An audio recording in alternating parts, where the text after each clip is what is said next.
스코틀랜드 신앙고백서 24장 국가공직자 또는 위정자에 대한 내용들을 좀 살펴보고자 합니다. 믿음의 선배들이 이 국가공직자 또 위정자에 대한 신앙고백을 남긴 것은 역사적인 상황을 볼 때도 상당히 의미심장합니다. 왜냐하면 스코틀랜드의 언약도는 당시에 로마 캐톨릭 왕권을 향해서 저항한 그 산물이었습니다.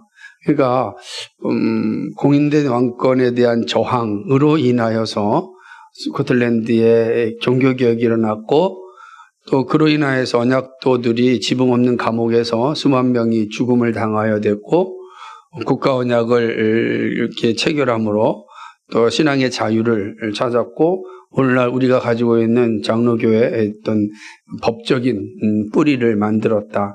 존 녹스가 172서, 멜빌이 제272서를 통하여서 장로교회 정치 원리가 온전히 세워지게 되었고, 그 세워진 원리는 오늘날 전 세계 그 장로교의 어떤 기본이 됩니다. 그래서 미국으로 넘어가서는 프린스턴에 있는 그런 신앙의 구프린스턴입니다. 구프린스턴 신학교 중요한 그 신학적 뿌리가 되었고, 찰스 하츠 같은 위대한 또 신학자가 또 이 정치 제도를 장로교가 무엇인지를 잘 만들었고, 또 사무엘 밀러 같은, 우리 잘 모르지만 이런 귀한 분들을 통해서 성경이 말하는 바른 정치 제도가 어떤 것이냐를 이야기할 때 장로교의 핵심을 잘 마련해 놨습니다.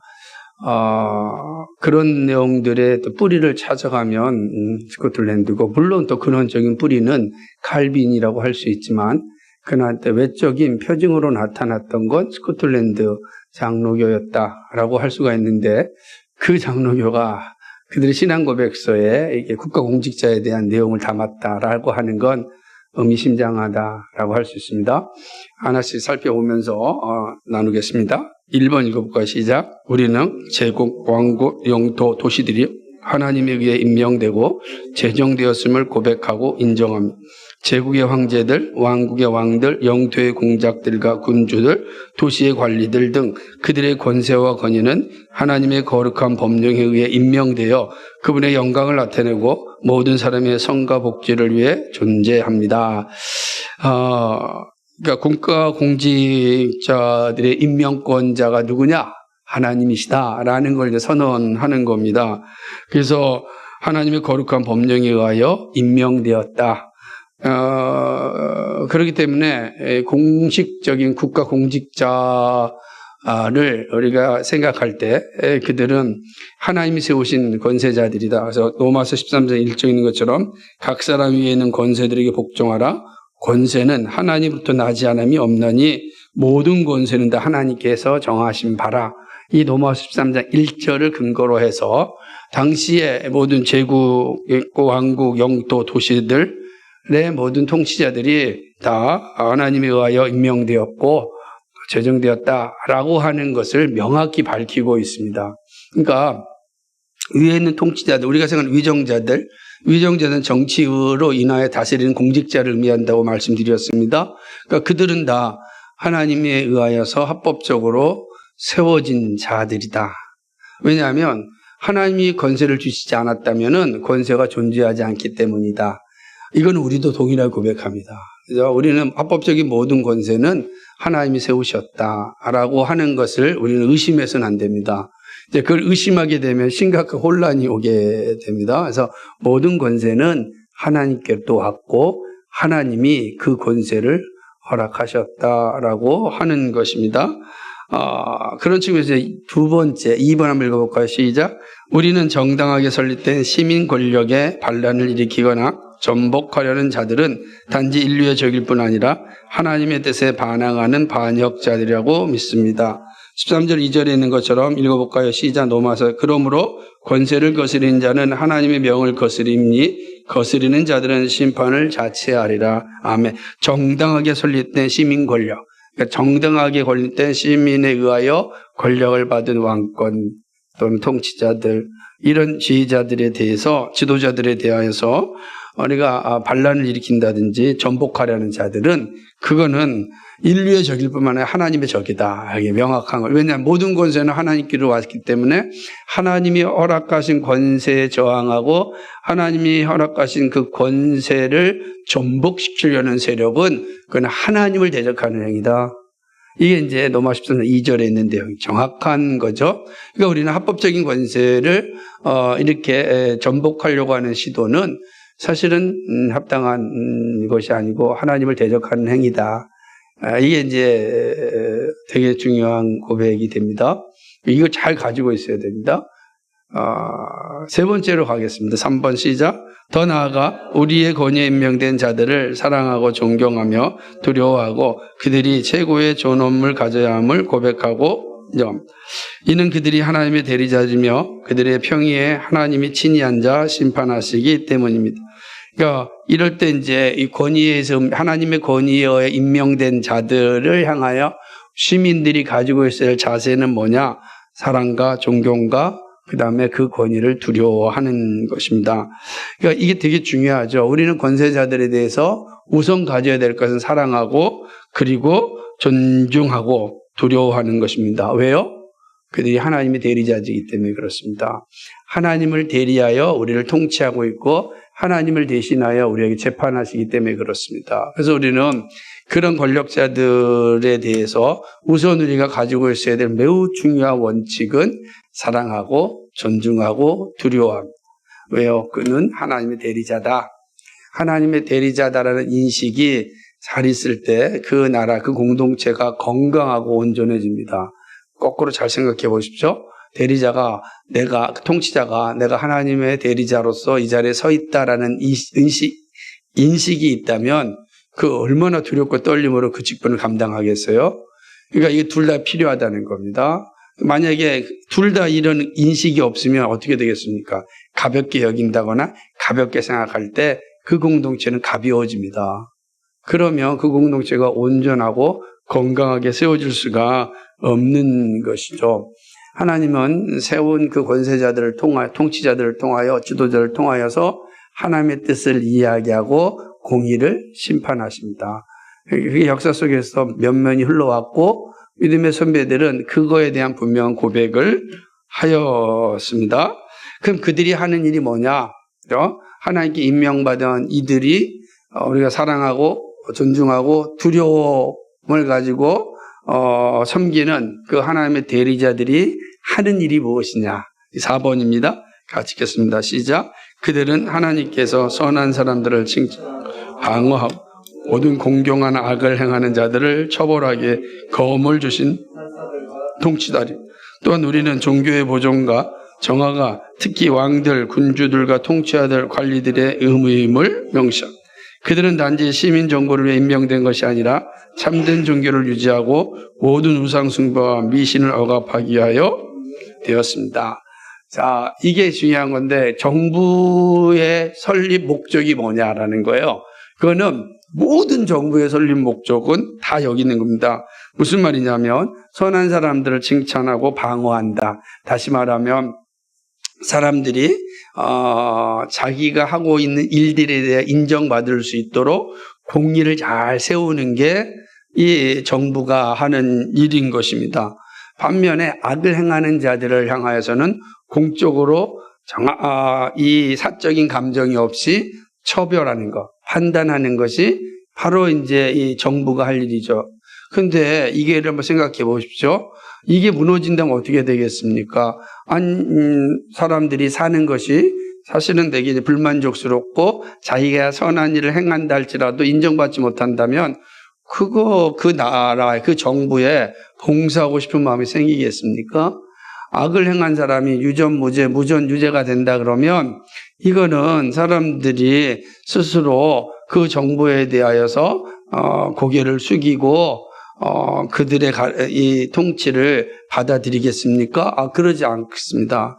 그러니까 이 정부가 가지고 있는 자세는 선한 일을 장려하고 칭찬할 뿐만 아니라 악한 일에 대하여 공의로 심판을 해야 됩니다. 그러니까 정말로 건강한 나라, 선진국 이란 나라들의 특징은 다 이게 공의로운 심판이 잘 이루어진 거예요. 그래서 사람들이 그 정부의 재판관들, 검사들을, 경찰들을 인정하는 거예요.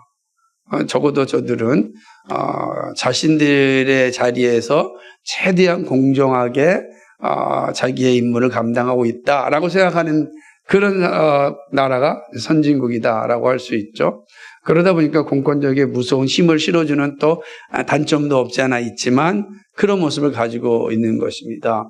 이게 이제 믿음의 선배들이 정부가 가지고 있어야 될 그런 자세다라고 이야기한 것입니다. 반면에 또 하나의 자세가 있는데 그것은 바로 종교를 보존하는 일이 되는 것입니다. 그러니까 참된 종교를 유지하고 우상 숭배와 미신을 억압하기 위하여서 임명되었습니다. 이렇게 생각한다면 교회를 보존하기 위해다. 참된 종교인데 당시는 이게 기독교 교회 언약도들, 그러니까 스코트 장로교들은 정부가 하는 일이 뭐냐? 교회를 잘 보존할 수 있도록 섬기는 것이 정부의 역할이다. 그러기 위해서 교회를 힘들게 하는 우상숭배와 미신들은 사실은 다 처벌해야 된다.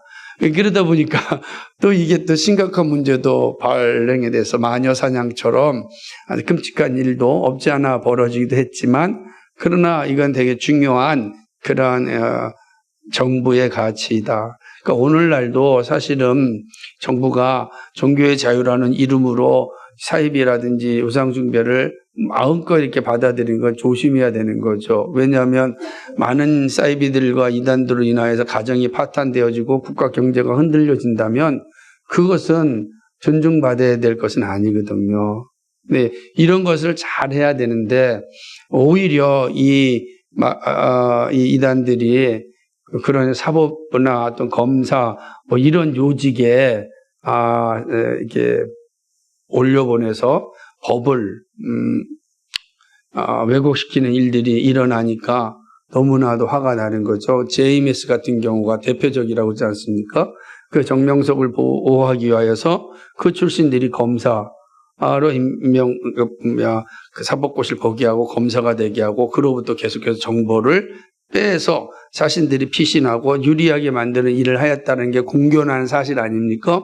그러니까 이런 걸 보면 이제 이런 검찰 조직이나 사법부에 대한 불신이 생기기 시작하면 정말 이제 정부 자체가 위기에 빠지게 되는 것입니다. 그래서 정부는 이걸 잘하는 선을 장려하고 공의를 행하고 그 다음에 교회를 잘 보존하기 위하여 하나님이 정부를 허락하신 거예요. 만약에 이거 하지 못하면 정부가 존재할 이유가 없다. 라고 하는 거죠. 우리도 이걸 잘 못하는 걸 독재라 그러는 겁니다. 독재는 이런 거 상관없습니다. 히틀러라든지 우리나라의 독재자들도 이 관계없이 행동하였던 것을 보고 있지 않습니까? 그래서 이 정부가 하는 일이 이런 것이구나라는 그 고백입니다.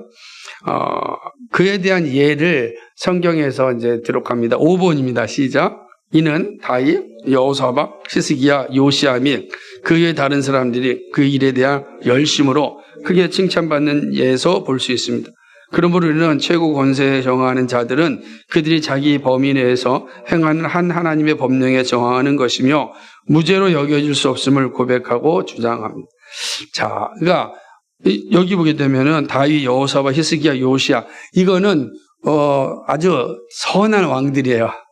그러니까 구약의 이 이스라엘에 있어서 가장 선한 왕들 이들이 어떤 일 했냐? 이 두 가지를 잘했다고. 선을 장려하고 악에 대한 공의로 심판하고 그리고 하나님을 온전히 예비할 수 있도록 최선을 다하고 우상숭배, 산당을 전부 다 회파했던 사람들 이런 사람들이 하나님이 칭찬하는 그런 왕이었습니다. 그럴 때 놀랍게도 이 시절이 가장 국민들이 행복하게 살았던 그런 시대였습니다. 그러니까 이런 왕이 필요한 거죠. 하나님이 왕을 세울 때 이렇게 세웠다라고 하는. 근데 이런 왕에게 만약에 저항한다면 어떻게 되겠어요?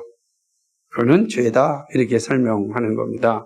하나님의 뜻을 잘 감당하는 왕들을 바로 세워나가는 거. 오늘 같으면 정치 지도자들이라고 할 수 있지 않겠습니까?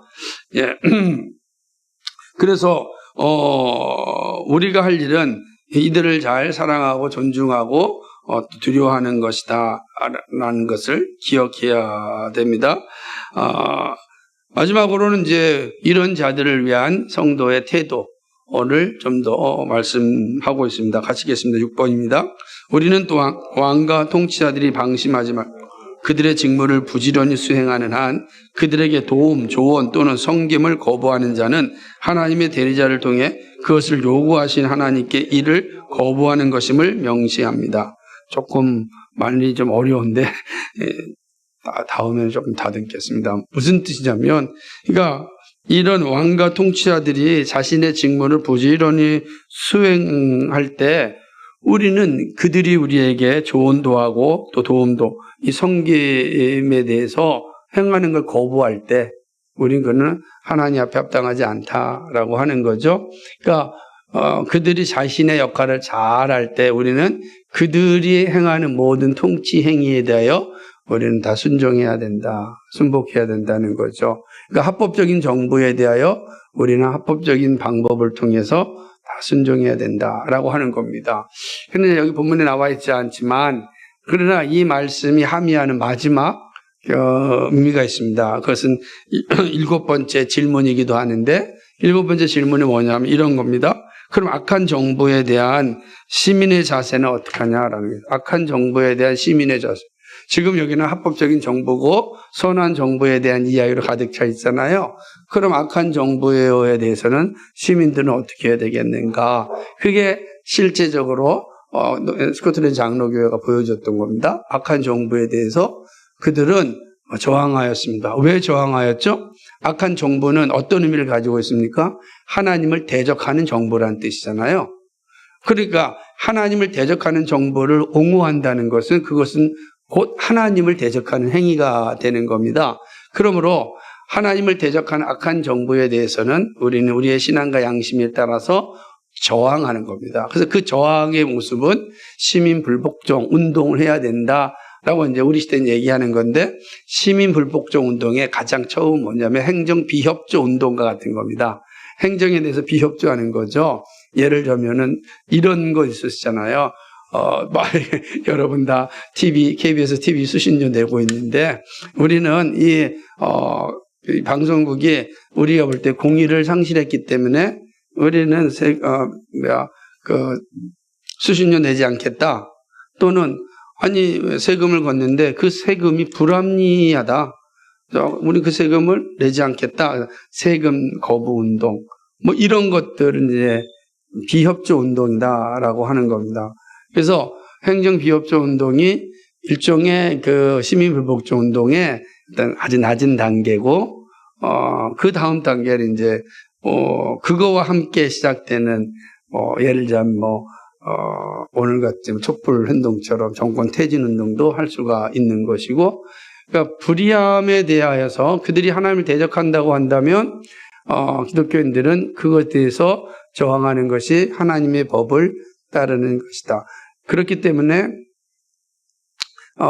이 사무엘 러더포드의 왕과 법이란 그 책에서 이 부분을 명확하게 이제 제시를 합니다. 그래서 불의한 왕에 대하여서는 신민으로서 반드시 저항하는 것이 하나님 앞에서 합당한 신자의 삶이다. 라는 것이죠. 그렇지 아니하면 오히려 하나님 앞에 불의를 행하는 것이다. 라고 이야기합니다. 그러니까 이런 원칙들이 스코틀 신앙 고백서를 통하여서 나타났고 또 지금까지도 모든 교회 안에서 있는 겁니다. 보통 이제 한국 교회가 잘못 가르쳤던 내용 가운데 하나는 로마서 13장 1, 2, 3절 또 디도서 3장 또 베드로 전서에 있는 2장 13절 14절 여기에 대해서 무조건 위에 있는 권세에게 순복하라 라는 것에 가르치면서 그들이 악한 정부일 때는 어떻게 해야 되느냐라고 하는 것에 있어서는 가르치지 않았습니다. 그러나 믿음의 선배들은 이 부분에 있어서는 이제 분명하게 가르치고 있는 것이죠. 그래서 우리는 하나님이 합법적인 정부에 대해서는 적극적으로 순종하고 따르고 그들의 섬김을 우리는 받아야 되고 또 그들을 존중하고 사랑하고 두려워해야 되지만 악한 정부에 대해서는 우리는 저항할 수 있다. 저항은 처음부터 무력 저항이라는 것이 아니라 여러 가지 경로를 통해서 하는 것이고, 이게 민주주의 시대에 가장 중요한 건 투표권이 가장 중요하고, 투표권이 일종의 저항운동 하나고, 그것도 안 됐을 경우는 이게 행정기업운동 같은 이런 운동도 할 수 있고, 그리고 또 거리로 나가서 데모도 할 수 있고, 그러니까 이런 모든 것들은 성경이 가르치는 일에 부합하다. 왜냐하면 결론적으로 내린다면 악한 정부는 하나님을 대적하는 정부이기 때문에 그렇다. 그럼 악한 정부의 특징이 뭐예요? 선을 장려하지 않고 공의로 재판하지 않고 교회를 바르게 세우는 일에 있어서 거부하는 자들을 의미하는 겁니다. 그런 자들은 결국 우리가 순종해야 될 이유가 없다. 이게 이제 선배들의 가르침이었습니다. 네, 여기까지 하고 혹시 질문 있으시면 말씀해 주시기 바랍니다.